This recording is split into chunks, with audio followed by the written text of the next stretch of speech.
Mind की कि हर संसद सत्र से ठीक पहले कोई ना कोई मुद्दा सात समुंदर पार से आता है और बवाल होने लगता है।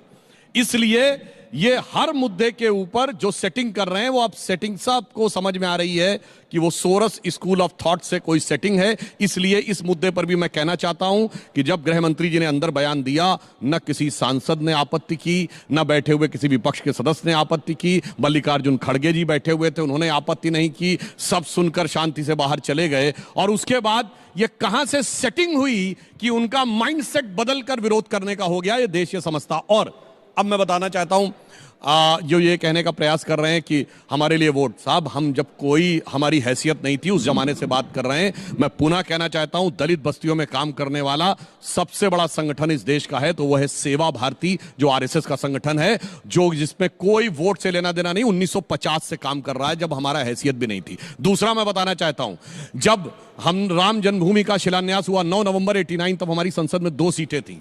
तो पहली ईंट जो रखवाई गई वो कामेश्वर चौपाल, जो कि एक दलित से, उनसे रखवाई गई। जबकि पूरी शास्त्रीय पद्धति से 4 ईंटें जो रखवाई जाती हैं, नंदा भद्रा जयापूर्णा, वो हम लोगों ने रखवाई थी। उसके बाद और इसके बाद अगर देखें तो उनकी जन्मभूमि महू को स्मारक 1990 में मध्य प्रदेश में पटवा जी की सरकार आने के बाद हम लोगों ने बनवाया। फिर 1996 में हमने नागपुर की दीक्षा भूमि को स्मारक बनवाया जब हमारी और शिवसेना की सरकार आई। और अलीपुर रोड बंगला, जहां उन्होंने अंतिम सांस ली, वहां 2003 में अटल बिहारी वाजपेयी जी की सरकार ने उसको लिया। और मोदी जी ने मुंबई और लंदन तक जाके जो उनके स्मारक, वो जहां उन्होंने अध्ययन किया था, उसे स्मारक बनवाया, पंच तीर्थ हमने बनाए। और डॉक्टर अंबेडकर और एक बात कहना चाहता हूं जल्दी से, बस 15 अगस्त 2014 को प्रधानमंत्री जी ने जो पहला बयान स्टेटमेंट दिया था लाल किले की प्राचीर से, उसमें उन्होंने 2 बातें कही थी। क्या कहा था? जनधन अकाउंट और स्वच्छ भारत अभियान। इसका सबसे ज्यादा फायदा किसको मिलने वाला था? गरीब को। जिसमें सबसे ज्यादा कौन थे? SC ST तो थे ना। मैं दावे के साथ कहता हूं, अगर 54 करोड़ लोगों के पास जनधन अकाउंट्स आए हैं तो मैं मानना दावे से कह सकता हूं कि वो 90% वो दलित ऐसे हैं जिनके पास 2014 से पहले अकाउंट नहीं था। यदि 4 करोड़ गरीब आवास मिले हैं, और तो और अंत में एक और बात कह दूं, दलित चैंबर ऑफ कॉमर्स किसी ने सुना था 2014 से पहले? ये होता है ईमानदारी से विकास करना। वो कह रहे हैं कि दलितों के लिए काम, उनके हित की सोचने वाले सिर्फ वो है। आप लोगों ने बाबा भीमराव अंबेडकर का सिर्फ अपमान किया था, अब वोट के लिए आप उनका सम्मान की बात कर रहे हैं। देखिए, सब कुछ किया इन्होंने और फिर कहते हैं कि संसद के अंदर अंबेडकर अंबेडकर अंबेडकर बोलना एक फैशन है। सब कुछ करने के बाद अंबेडकर साहब फैशन हो गए इनके लिए। इन्होंने स्मारक बना के उनको फैशन बना दिया। अरे भाई, आपने आधा अधूरा बताया कि दलितों के लिए उत्थान सबने किया। सुधांशु भाई, ये लड़ाई आज मनुस्मृति वर्सेस संविधान की है। आप लोग मनुस्मृति लागू करना चाहते थे, बाबा साहब संविधान लागू करना चाहते थे। आप कहते थे संविधान अपशुगन है, बाबा साहब कहते थे कि मनुस्मृति जो है वो भारतीय समाज के लिए ठीक नहीं है। फर्क यही था। आज लड़ाई जो है वो संविधान वर्सेस मनुस्मृति की है। कोई बाबा साहब से इनको ना पहले प्यार था ना आज है। जिस समय पर संसद में वो थे तब भी विरोध करते थे। ये हिंदू कोड बिल का भी विरोध करते थे, जिनके जो बाबा साहब के हृदय के सबसे नजदीक विषय था। उसके बाद रामलीला ग्राउंड में आकर जिस तरह से संविधान की प्रतियां जलाते थे, और ये तो वो लोग हैं जिन्होंने बाबा साहब की शव यात्रा उनके जीते जी निकाल दी थी। क्या जिंदा रहते हुए आरएसएस ने बाबा साहब की शव यात्रा नहीं निकाली थी? आज आप कह रहे हैं हमने साहब लंदन में उनका वो म्यूजियम बना दिया, वहां पर फलां कर दिया, यहां पर वो कर दिया। आज हम केवल ये कहते हैं कि अडानी, मणिपुर, संभल, इन तमाम विषयों से कैसे ध्यान भटकाया जाए, उसको पूरी तरह से काम कर रहे थे। आपने तो बाबा साहब के फोटो लेकर जो संसद के अंदर खड़े थे, उनके फोटो के स्थान पर आपने जॉर्ज सोरोस का फोटो अपने ऑफिशियल बीजेपी के ट्विटर हैंडल से लगा दिया। आप बाबा साहब को जॉर्ज सोरोस बनाना चाहते हैं। आप किस बात की बात कर रहे हैं? आप कहते हैं कि साहब हम तो बाबा साहब के बड़े नजदीक हैं। बहुत अच्छी बात है, आपको नजदीक रहना चाहिए, क्योंकि मजबूरी में आपको नजदीक आना जरूरी हो गया है। हम तो बार बार कह रहे हैं आपसे कि आपने जो भी कल हुआ उसकी सीसीटीवी फुटेज पूरी तरह से तुरंत अभी तक क्यों नहीं आई, इसका कोई जवाब नहीं है। आपको चाहिए कि सीसीटीवी फुटेज तुरंत वहां पर जो भी मकर द्वार पर हुआ है वो सामने आए। अडानी से ध्यान भटकाना है तो सोरोस को लाना है, सोरोस के ध्यान भटकाना है तो अमित शाह जी की गलत स्टेटमेंट आनी है। जब स्टेटमेंट वापस उल्टी पड़ गई पूरे देश के अंदर तो पूरी तरह से फिर धक्का मुक्की पर और गुंडई पर आप आ गए। मेरे पास 2 फोटो हैं, इसमें एक फोटो सीधा सीधा बताता है कि आप प्ले कार्ड लेकर नहीं गए थे वहां पर, आप पूरी तरह से वहां पर डंडे और लाठियों के स्लोगन के साथ गए हो। प्ले कार्ड के नीचे डंडे, क्योंकि आरएसएस डंडा कल्चर से ही आई है।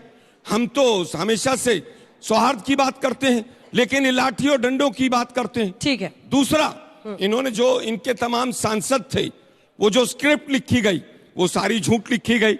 अरे भाई, अगर बाबा साहब का सम्मान करना है तो सबसे पहली चीज है कि उनके बनाए हुए संविधान का सम्मान कीजिए, लेकिन आप वो नहीं करेंगे। आप म्यूजियम बनाकर और संसद में संगोल रखकर आप गुंडई के साथ आप कहेंगे कि हम बाबा साहब का सम्मान करते हैं। आपने 2 फोटो कहा था, एक और है क्या? एक फोटो और है, अगली बार में दिखा दीजिएगा, इससे जवाब दीजिए। वो कह रहे हैं सीसीटीवी फुटेज दिखाइए ना, वो कह रहे हैं सीसीटीवी फुटेज दिखाइए। एफआईआर अब सेकंड राउंड में बोल लीजिएगा। एफआईआर की कॉपी मेरे हाथ में है, वो कह रहे हैं आप फटाफट फुटेज दिखा दीजिए, मामला ही खत्म हो जाएगा। देखिए कैसे लोग बोलते हैं। अरे भाई, संसद भवन की सीसीटीवी की फुटेज जांच के बाद निष्कर्ष में दिखाई जाएगी। मगर मैं पूछना चाहता हूं, इनके तो तमाम सांसदों के हाथ में मोबाइल थे। आज तो आदमी जरा सी घटना होता है वीडियो बनाना शुरू करता है, और इनके नेता तो बड़े सिद्धहस्त हैं। वो मिमिक्री का भी वीडियो बना रहे थे, याद है, कॉमेडी का भी वीडियो बना रहे थे। जब मुखौटा लगा के था तब वीडियो बना रहे थे, जब प्रियंका गांधी जी आ रही थी तब वीडियो बना रहे थे। तो भैया कॉमेडी का वीडियो बनाया, ट्रेजेडी का वीडियो बनाया ही नहीं।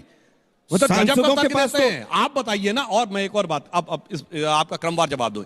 इन्होंने कहा हमने ये बनवाया। मैं चुनौती के साथ कहता हूं, जो पंच तीर्थ बाबा साहब के हैं उसमें से एक कोई स्मारक इन्होंने कभी अपने जमाने में बनाया हो तो बताइए। दूसरा, मैं कहना चाहता हूं, बाबा साहब को हराने वाले को पद्म भूषण दिया 1970 में, नारायण कारजोकर को बाबा साहब को नहीं दिया, वो अलग बात है। तीसरा, ये कहते हैं मनुस्मृति की बात, तो मैं कहना चाहता हूं इस देश में इनकी वजह से 370 धारा के तहत इस देश में एक ऐसा हिस्सा था कश्मीर, जहां पर वाल्मीकि समाज के बेटे बेटी के लिए था कि तुम पीएचडी भी कर जाओगे तो सिर्फ सफाई कर्मचारी बनोगे, जन्म से तय होगा कि तुम वो करोगे। और मैं बताना चाहता हूं, मनुस्मृति का कोई एक भी विधान आज के कॉन्स्टिट्यूशन में नहीं है, मगर मैं 10 चीजें गिनाता हूं जो शरिया का कॉन्स्टिट्यूशन में है। ट्रिपल तलाक, नेहरम, हलाला, हज सब्सिडी, 4 बीवी, बच्ची से शादी करना, वक्फ बोर्ड, और इनके ऊपर अगर सर्वोच्च न्यायालय और शरिया में मतभेद हो जाए चाबानों की तरह, तो सर्वोच्च न्यायालय का निर्णय रौंद कर शरिया से ऊपर किया। तो आज मनुस्मृति बनाम संविधान नहीं है, संविधान का विधान बनाम शरिया का विधान। They have converted constitution into Sharia script। और आपको एक लाइन में कहना चाहता हूं, और आपको पता है वक्फ बोर्ड में कहा गया है कि 200-300 साल पुराने आदेश भी लागू होंगे।